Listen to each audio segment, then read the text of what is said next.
Assalamualaikum warahmatullahi wabarakatuh. Alhamdulillahirrabbilalamin. Wassalatu wassalamu ala rasulillah wa ala alihi washabihi wa mawala. Alhamdulillah anak-anakku sekalian, hari ini berjumpa kembali di pembelajaran tematik. Kali ini kita masuk ke tema baru ya, tema 7, indahnya keragaman di negeriku. Kita pelajari subtema 1. Silakan disiapkan bukunya.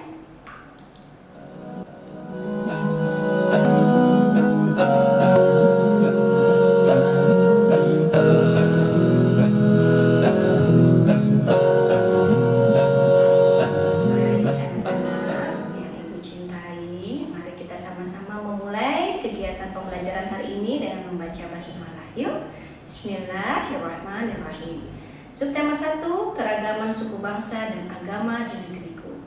Target belajar hari ini, kita akan belajar 3 muatan pembelajaran. Yang pertama adalah muatan bahasa Indonesia, menjelaskan arti kata sulit dalam teks non-fiksi. Muatan IPA kita akan menjelaskan pengaruh gaya terhadap benda. Dan di muatan IPS, kita akan sama-sama belajar bagaimana keragaman bahasa daerah di Indonesia. Kalian perhatikan gambar di sana. Ada berbagai bahasa yang tampak di layar kaca Anda.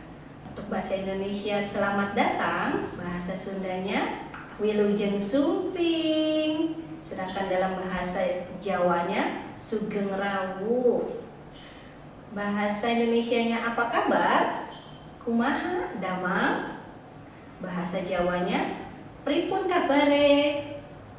Terima kasih. Hatur nuhun, matur suwun.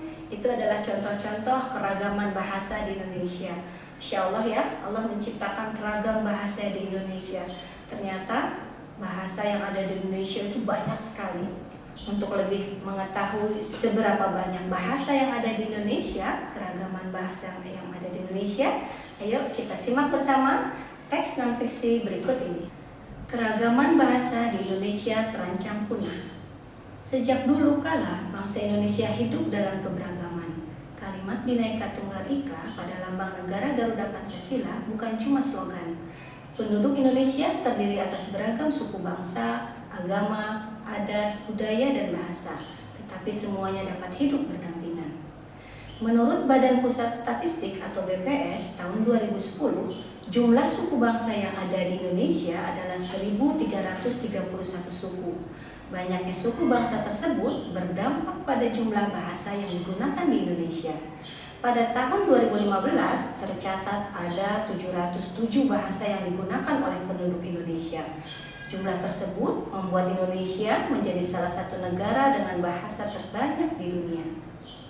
Sayangnya, keberadaan sebagian bahasa-bahasa di Indonesia tersebut terancam punah. Menurut seorang ahli bahasa bernama Mosley, di Indonesia terdapat 146 bahasa yang terancam punah dan 12 bahasa yang telah punah. Bahasa-bahasa yang terancam punah itu umumnya berada di bagian timur Indonesia. Bahasa-bahasa yang telah punah tersebut dapat dibuktikan dengan tidak adanya penutur bahasa asli. Salah satu penyebab kepunahan bahasa adalah pengaruh globalisasi. Masuknya pengaruh asing di Indonesia menyebabkan sebagian masyarakat mulai jarang menggunakan bahasa daerah asalnya. Bahasa sering dianggap sebagai simbol identitas suatu bangsa atau kebangsaan. Oleh karena itu, jika suatu bahasa mengalami kepunahan, salah satu kekayaan budaya Indonesia pun hilang. Seseorang yang kehilangan bahasanya berarti ia juga telah kehilangan identitas suku bangsanya. Sumber diambil dari http://kemdikbud.go.id dengan penyesuaian. Baik anak-anak, tadi kita sudah dengarkan, simak sambil baca bersama sebuah teks non-fiksi tentang keragaman bahasa di Indonesia terancam punah. Dari situ kalian akan menemukan beberapa kata-kata yang tidak kalian pahami artinya. Itu artinya kalian menemukan kata-kata sulit. Hari ini kita akan belajar bagaimana bisa mengetahui arti makna dari kata-kata yang sulit. Bagaimana caranya? Kalian bisa menemukan makna dari kata-kata yang sulit di sebuah kamus besar. Namanya Kamus Besar Bahasa Indonesia. Bagaimana cara penggunaannya? Yang pertama adalah kalian tentukan kata mana yang akan kalian tentukan artinya. Setelah itu, tentukan kata dasar yang ingin kalian cari. Misalnya di teks yang tadi ya, kita lihat dari judulnya, keragaman. Kalian tidak tahu arti keragaman itu apa. Sudah kita tentukan. Kata yang sulit yang pertama kali kita tentukan adalah keragaman. Kata dasarnya apa dari keragaman? Ragam. Nah, dari ragam itu kemudian kita cari di Kamus Besar Bahasa Indonesia. Ragam berarti kita cari di huruf R. Ragam. Nah, setelah kita cari huruf R, kemudian kita cari huruf berikutnya, ragam, RA. Di sini ada RAB, RABU. Kemudian terus sampai kita ketemu kata ragam, RAI. Di sini ditemukan kata ragam ini memiliki arti. Nah, di sini ada kata ragam. Ragam di sini termasuk kata sifat bersatu hati. Tapi yang kita inginkan adalah keragaman. Itu artinya kita harus mencari keragaman pada bentuk-bentuk turunan dari kata ragam. Cari di bawah kata ragamnya ya. Di dalamnya ada kata keragaman. Oh, di kamus ditemukan keragaman artinya kerukunan, kedekatan, atau berbagai jenis. Silakan nanti ditulis di dalam sebuah tabel mana yang artinya mendekati dari makna dalam sebuah kalimat tersebut. Contohnya ini, keragaman. Sini Ibu pilih katanya artinya bervariasi atau berjenis-jenis. Kemudian cari lagi kata lain, misalnya slogan. Kalau slogan ini berarti sudah termasuk kata dasar, jadi kita langsung cari di huruf S, slogan, gitu seterusnya. Slogan disitu artinya kalimat yang digunakan sebagai ekspresi sebuah tujuan yang mudah diingat. Begitu juga kalimat-kalimat atau kata-kata yang lain. Globalisasi. Nanti silakan kalian cari di rumah ya. Globalisasi berarti kata dasar dari globalisasi apa? Global. Cari dulu berarti kata global di Kamus Besar Bahasa Indonesia. Kemudian dicari kata turunannya globalisasi. Nanti kalian akan dapatkan arti kata dari kata globalisasi. Begitu caranya untuk menentukan arti kata sulit.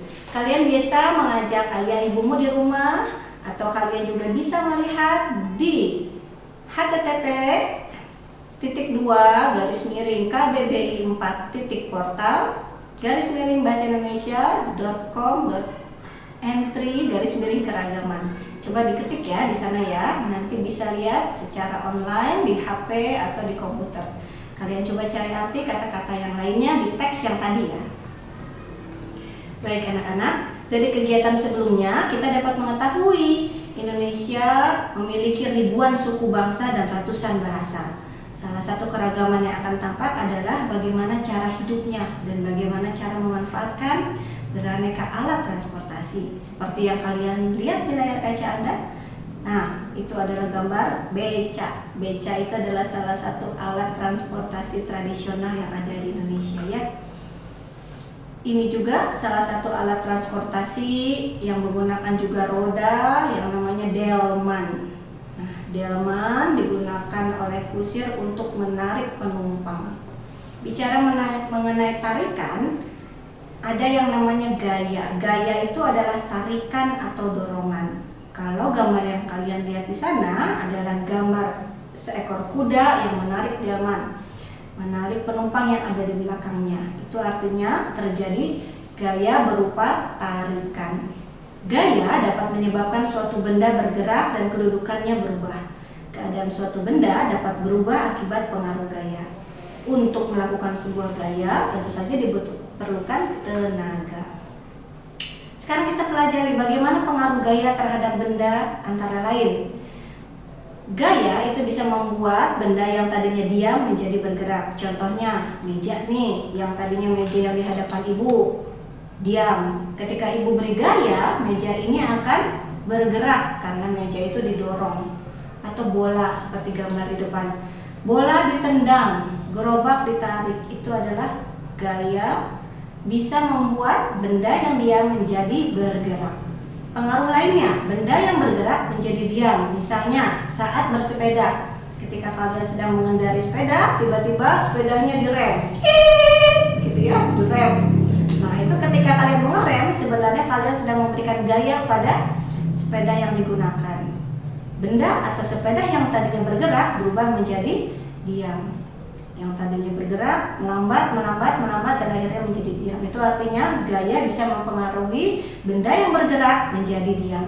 Yang ketiga, benda bisa merubah bentuk. Kertas dilipat. Contohnya gambar origami. Atau seperti kertas ini misalnya, ibu punya kertas origami di depan ibu. Bagaimana ibu memberi gaya? Gayanya apa saja kalau itu dilipat di layar kacamu. Kertas seperti ini misalnya ibu berikan gaya. Apa yang terjadi ketika ibu memberikan gaya otot pada kertas ini? Kertas ini bisa berubah bentuk. Ini adalah salah satu contoh pengaruh gaya terhadap benda, merubah bentuk kertas. Kemudian apalagi? Benda bergerak berubah arah. Misalnya sedang bermain bola, tiba-tiba temanmu mengoper bola ke seseorang, kemudian kamu mengoper lagi ke teman yang lain. Itu salah satu contoh bagaimana bola yang menggelinding ditendang kemudian berubah arah ke arah yang lain. Itu artinya gaya dapat merubah benda bergerak berubah arah. Itu ya anak-anak ya. Sekarang macam-macam gaya. Seperti di semester 1 kita sudah bahas sedikit ya mengenai macam-macam gaya.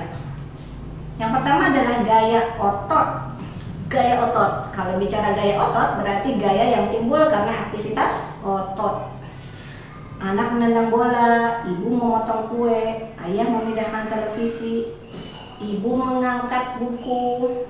Ini adalah gaya yang berasal dari gaya otot. Kemudian gaya gravitasi. Gaya gravitasi adalah gaya yang disebabkan oleh gaya tarik bumi. Setiap benda yang dilempar ke atas akhirnya akan jatuh ke bawah. Buah yang di pohon pasti jatuhnya ke bawah. Penerjun payung yang melompat dari pesawat akan bergerak menuju ke permukaan bumi. Artinya semuanya akan jatuh ke bawah. Kita lihat ini contohnya.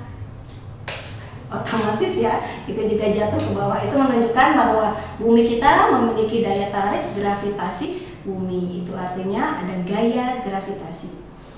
Berikutnya adalah gaya pegas. Gaya pegas itu ada misalnya di pensil mekanik. Ada yang punya pensil mekanik? Nah, itu adalah gaya yang ditimbulkan yang terjadi akibat tarikan atau dorongan terhadap benda yang dilakukan menggunakan pegas elastis. Kemudian ada yang namanya gaya magnet. Gaya magnet adalah gaya yang timbul karena tarikan magnet yang terdapat pada benda yang terbuat dari logam tertentu. Ibu punya beberapa contoh magnetnya. Nah, ini adalah contoh-contoh magnet yang mudah kalian temukan di toko-toko di dekat rumahmu. Ini ada magnet U, ada magnet ladam ya, ladam itu seperti U ya, ada magnet batang, dan juga ada magnet yang biasanya dimanfaatkan di yang namanya kompas, namanya magnet jarum. Benda-benda seperti apa saja yang bisa ditarik oleh magnet? Tentu saja benda-benda yang mengandung unsur logam seperti besi, benda-benda yang memiliki kemampuan melekat pada magnet ini disebut benda ferromagnetik. Tapi kalau kertas enggak lengket, enggak bisa menempel pada magnet. Itu artinya kertas termasuk benda-benda yang memiliki sifat paramagnetik. Berikutnya adalah gaya listrik. Lampu, kulkas, magicom itu adalah benda-benda yang memanfaatkan gaya listrik. Gaya yang ditimbulkan oleh benda-benda yang bermuatan listrik. Biasanya nanti kita belajar yang bagaimana listrik itu ada muatan listrik positif, listrik negatif seperti itu ya, dan ada listrik statis dan ada listrik dinamis. Kita akan bahas di pertemuan-pertemuan berikutnya. Dan yang terakhir adalah gaya gesek. Gaya gesek ini terjadi tentu saja timbul jika ada dua permukaan benda yang saling bertemu. Contohnya ini adalah buku dengan meja yang ada di hadapan ibu. Ketika ini digeser-geser, antara buku dengan meja terjadi gesekan. Nah, arah gesekan, gaya gesek ini berlawanan dengan arah gaya bendanya. Kalian berjalan, sepatumu bergesekan dengan lantai, itu terjadi gaya gesek. Ibu menulis, misalnya di papan tulis atau di buku, kalian menulis di buku atau di papan tulis, terjadi gesekan antara pulpen atau spidol dengan papan tulis atau pensil dengan buku tulismu. Itu terjadi gaya gesek. Gaya yang timbul jika suatu permukaan benda saling bertemu. Kita akan lebih dalam membahasnya di subtema berikutnya ya. Baik, untuk tugas hari ini sebenarnya kalian hanya diminta di awal tadi bagaimana menemukan arti dari kata-kata sulit pada teks. Silakan diputar kembali ke belakang teks non-fiksi tadi, kemudian kalian temukan kata-kata yang sulit, kemudian kalian cari tahu artinya. Kalian bisa minta bantuan orang tua, kakak, saudara, atau kalian yang punya kamus besar bahasa Indonesia. Silakan temukan arti kata sulit di kamus besar bahasa Indonesia, baik itu dari buku maupun secara online. Dan yang tugas kedua hari ini adalah menuliskan beberapa kalimat dalam bahasa daerah. Silakan dicoba ya. Ini adalah contoh-contoh kalimat dalam bahasa Indonesia. Silakan kalian rubah dalam bahasa daerah. Tuh, ada 2 tugas yang harus kalian kumpulkan hari ini. Baik anak-anak, semoga bisa difahami ya. Hari ini ada 2 tugas yang harus kalian kerjakan. Silakan didiskusikan bersama anggota keluarga. Mudah-mudahan kalian bisa menyelesaikannya dengan baik dan tepat waktu. Ibu tunggu hari ini tugasnya. Terima kasih atas perhatiannya. Bila ada hal yang ingin ditanyakan, silakan telepon ibu di grup WhatsApp masing-masing, di grup WhatsApp kelasnya, dan jangan sungkan bertanya dan ucapan terima kasih bila sudah mendapatkan bantuan dari keluargamu. Itu saja pembelajaran hari ini dari Ibu. Terima kasih. Assalamualaikum warahmatullahi wabarakatuh.